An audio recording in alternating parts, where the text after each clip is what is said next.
Shaw with ProductionLiveOnline.com. I am here at the Hana Sadiq Fashion Show at the Taj in Boston. And I am here with her daughter, Nora, again, who is going to tell us a little bit about how the fashions are made back in your country. Well, back in our country, there are a lot of women that are uneducated, have not gone to school or college, so they're financially very dependent on their husband. So we try as much as we can to provide them work because it's something that they can do out of their home without having to leave to go to a job, because a lot of them have many kids and they can't leave them alone, and you can't afford obviously a babysitter or send them to like school. So by doing this, they can stay at home, raise their children, have a family, and keep doing their housework and still have an income that can give them the independence that should they want to leave their husband, should they want to Should they want to? They have the option to do it. And I think it's very important because as much as we try to also, when we had the Iraqi immigrants that came to Jordan, we tried as much as we can to help them out, and a lot of them do amazing work, like yes, the crochet work. Look at the detail. Yeah, they do amazing work. So we always try to help them out and give them a job and a steady income so that they're never stranded and in need of money. You provide them a skill. Yes, we do. And actually there are a lot of skills that they're known by the mothers and the older generation, but they're being lost. You know how it is, you know, like the older we get, and then we go to university and we become doctors, engineers, and whatever, and we forget those little things.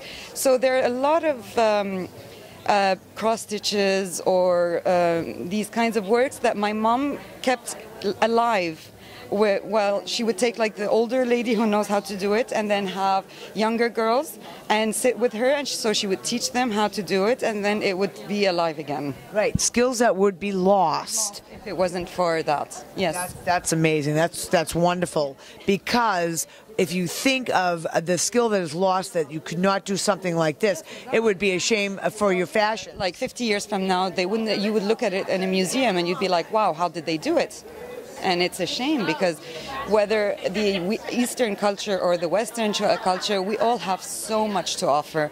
And it's a shame that we're going in this way of globalization, and we're losing a lot of what made us us. Right, and not losing the handmade items. Everything is done by machinery, and it's all cookie cutter and repetitious. Exactly. Yeah. So we're trying to, that's why each one of our dresses takes like a month and a half to be done.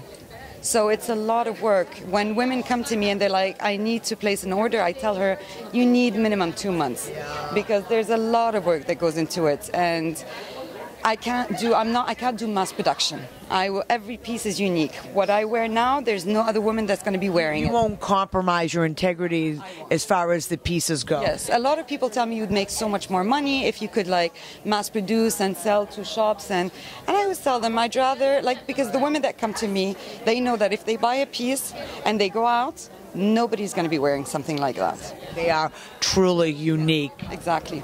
Well, I want to thank you very much, and I want to congratulate you for a very successful fashion show. Thank you. Thank you very much. You go enjoy yourself now. You've earned it, and I thoroughly enjoyed it. I want to thank you for letting me experience your mother's clothing, well, and yours too. I mean, you're all involved. It is something I will never forget.